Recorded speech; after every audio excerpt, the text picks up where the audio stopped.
अमरकंटक यात्रा के दौरान लगभग 7:30 बजे हम लोग अमरकंटक पहुंच गए और यहाँ पहुंचने के बाद हम लोगों ने तय किया कि सबसे पहले रात को रहने का इंतजाम कर लिया जाए। अमरकंटक में खूब सारे आश्रम हैं और होटल अपेक्षाकृत कम हैं। ऐसा लगता है कि लोग होटलों में यहाँ कम रुकते हैं और आश्रमों में ज़्यादा।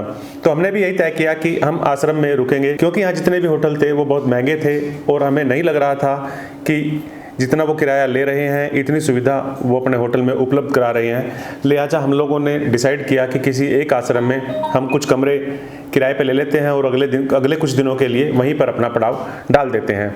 हम लोग कई आश्रम में गए। कोविड की वजह से अभी आश्रम धीरे धीरे खुल रहे थे, कुछ आश्रम में रिपेयर का काम चल रहा था। फिर भी हमें एक आश्रम मिल गया और हमने उस आश्रम में 5 कमरे किराए पर ले लिए। जैसे ही हम लोगों ने आश्रम में चेक इन किया, हमारी सबसे बड़ी समस्या यह आई कि आश्रम के कमरे बेहद बदबूदार और मच्छरों से भरे हुए थे। इनमें हवा के आने जाने का कोई इंतजाम नहीं था। फिर भी हमने तय किया कि आज की रात हम लोग इस आश्रम में निकाल लेंगे। लेकिन दिक्कत तब आई जब आश्रम में लाइट नहीं थी और हमारे बार बार कहने के बावजूद भी आश्रम प्रबंधक ने लाइट का इंतजाम नहीं किया। अब हमारे सामने इस आश्रम के कमरों को छोड़ने के सिवाय और कोई चारा नहीं था और हम लोगों ने आखिर में इस आश्रम को छोड़ने का निर्णय ले लिया और अब हमने तय किया कि किसी होटल में रुकते हैं। लेकिन जैसे ही हम लोग एक होटल में गए तो वहाँ पे हमें किराया 4000 रुपये पर कमरा बताया गया। लेकिन होटल में कमरा देखने के बाद महसूस हुआ कि जो किराया यहाँ पर लिया जा रहा है वह बहुत ज़्यादा किराया है और इतना किराया इसका नहीं होना चाहिए। हमने मोल भाव करने की कोशिश की, लेकिन होटल प्रबंधन इसके लिए तैयार नहीं था। इसी तरह से तकरीबन हमें 2 से 3 घंटे लग गए कि कोई एक अच्छा कमरा रीजनेबल रेट पे वाजिब दाम पे हमें मिल जाए। लेकिन हमारी सारी कोशिश बेकार जाती नज़र आ रही थी। आखिर में किसी ने हमें बताया कि मध्य प्रदेश टूरिज़्म डिपार्टमेंट का एक होटल हॉलिडे इन पहाड़ी के ऊपर स्थित है और वह होटल काफ़ी अच्छा है और वहाँ पे रात गुजारी जा सकती है। हम लोगों ने इसी होटल में जाने का निर्णय लिया और हम लोग पहाड़ी चढ़ते हुए इस होटल की ओर चल दिए। पूरे दिन की थकान, सामान और पहाड़ी की चढ़ाई ने हमें पूरी तरह से तोड़ कर रख दिया और हमारे सामने यह विकल्प नहीं था कि यदि हमें इस होटल में कमरा नहीं मिलता तो हम वापस आ भी जाएंगे। हम लोग होटल के रिसेप्शन पे पहुँचे और हम लोगों ने मैनेजर से बात की। मैनेजर बहुत अच्छा था, लेकिन उन्होंने जो किराया बताया वह किराया बहुत ज़्यादा था। वहाँ पे तकरीबन हमें 7500 रुपये प्रति रूम का उन्होंने किराया बताया। कमरे यहाँ भी बहुत ख़राब थे। इतना किराया देने के बावजूद इतने ख़राब कमरे में रहने का मेरा यह पहला अनुभव था। यह होटल पूरी तरह से उपेक्षित था। होटल के रख रखाव की ओर बिल्कुल ध्यान नहीं दिया गया। ऐसा लग रहा था कि चूंकि यहाँ पे ज़्यादातर लोग श्रद्धालु और आस्थावान लोग आते हैं और वह शायद इस तरह की सुविधाएं नहीं चाहते, या उनके एजेंडे में या उनके मन में इस तरह की सुविधाओं की इच्छा नहीं होती, इसलिए होटल भी उन सभी सुविधाओं की ओर ध्यान नहीं देते। बेतरतीब घास और उबड़ खाबड़ लॉन इस होटल का था। होटल इतना बेकार था कि हमारा वहाँ मन रहने का बिल्कुल नहीं था। फिर भी चूंकि हमारे पास चारा नहीं था कि अब हम यहाँ से अपना सामान नीचे की ओर लेकर जाएं, इसलिए हमने एक रात के लिए वहीं पे रुकने का निर्णय ले लिया। और इस सीलन और बदबू की वजह से यहाँ भारी मच्छर हैं और जो आपको पूरी रात परेशान करते रहते हैं। जहाँ तक सुविधाओं की बात है, इस होटल में आपको किसी भी तरह की कोई सुविधा नहीं मिलेगी।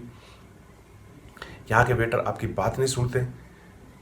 जो कमरा मुझे मिला है, मैं उसका अगर आपको एक दृश्य दिखाऊं तो आप स्वयं अंदाज़ा लगा सकते हैं कि यह होटल कितना ख़राब और बेकार है। और न सिर्फ इस होटल की बात करें, बल्कि यहाँ मैं लगभग सभी होटल में बारी बारी से गया और सभी होटल में मुझे एक समस्या नज़र आई और वह यह थी कि इन होटल्स का किराया बहुत ज़्यादा है। वो उनकी कोशिश यही है कि वो आपसे ज़्यादा पैसे ऐंठ ले। इसमें हमारे पास 2 रास्ते बचते हैं। या तो हमारे पास एक रास्ता है कि हम लोग ऑनलाइन होटल बुक करा के आएँ, लेकिन ऑनलाइन होटल में दिक्कत यह है कि जैसे ही वो आपको ऑनलाइन दिखाएंगे कुछ और आपको यहाँ आने पे कमरा कोई और उपलब्ध करा देंगे। यहाँ का एक सर्वोदय होटल है जो ऑनलाइन बहुत खूबसूरत और सुंदर दिखाई देता है, लेकिन इस होटल के कमरे भी बहुत अच्छे नहीं हैं। और वहाँ पे होटल में आने के बाद आपको लगता है कि आप किसी ऐसे इलाके में पहुँच गए हो कि जो एक भूतहा बिल्डिंग की तरह हो। एक लंबा सा कॉरिडोर है और उसके दोनों तरफ कमरे हैं और कमरों में कोई सुविधाएं ज़्यादा नहीं है। इसी तरह से यहाँ बाकी के होटल भी के हालात भी हैं। जहाँ तक हॉलिडे इन होटल की बात है, यह होटल चूँकि सरकारी होटल है और इसका रख रखाव सरकारी तौर तरीके से किया जा रहा है, इसलिए यहाँ रात में आना ऐसा लगता है कि आप यहाँ पे किसी जंगल में घुस गए हों। यह लिंक रोड पे होटल है और जब आप अमरकंटक से होटल की तरफ आते हो तो यहाँ आने के लिए आपको भारी परेशानियों का सामना करना पड़ता है। रास्ते में कोई लाइट नहीं है और अगर आप रास्ता गलती से भटक गए तो आप दूसरी दिशा में नर्मदा कुंड की तरफ भी जा सकते हैं। रात मेरे साथ ऐसा ही हुआ और मैं रास्ता भटक कर नर्मदा कुंड की तरफ चला गया। ये संयोग अच्छा था कि मुझे कुछ स्थानीय लोग मिल गए और मैंने उनसे इस होटल का रास्ता पूछ लिया और बड़ी मुश्किल से मैं इस होटल तक पहुंचा, क्योंकि इस होटल के रास्ते में कहीं भी लाइट नहीं है। हमें बताया गया कि वीकेंड होने की वजह से आज यहाँ पे काफ़ी भीड़ भाड़ रहती है और इसके वजह से ही हमें होटल और आश्रम महंगे मिल रहे हैं। हमने तय किया कि आज की रात यहीं निकालते हैं और अगले दिन किसी अच्छी जगह की तलाश करते हैं। रात में हम इसी होटल में रुके। अगले दिन सुबह होते ही हमने यह होटल छोड़ दिया और इसके बाद हम लोग एक दूसरे आश्रम में गए और इसी आश्रम में अब हमने अगले कुछ दिन बिताने का निर्णय ले लिया। अमरकंटक में अगर आपको रुकना है तो इसके लिए मुझे लगता है कि यहाँ पे आश्रम बहुत अच्छे हैं। आश्रम में आप बात कर सकते हैं, वो आपको ना सिर्फ किफ़ायती पड़ेंगे बल्कि वहाँ आप एक आध्यात्मिक माहौल का अनुभव भी कर सकते हैं। हालांकि आश्रम में भी थोड़ी थोड़ी दिक्कतें हैं, लेकिन चूंकि आपको वहाँ पे बहुत कम पैसा देना पड़ रहा है और आप वहाँ का आध्यात्मिक माहौल का आनंद भी उठा रहे हो तो आप कहीं ना कहीं उन दिक्कतों से कंप्रोमाइज़ कर सकते हो। मुझे लगता है कि हमें अमरकंटक के आसपास 7 से 8 या 10 या 15 किलोमीटर की परिधि में कहीं पे दूसरी जगह पे होटल लेना चाहिए। वो होटल न सिर्फ हमें थोड़ा किफ़ायती पड़ सकता है बल्कि ज़्यादा सुरुचिपूर्ण और आनंददायक भी हो सकता है।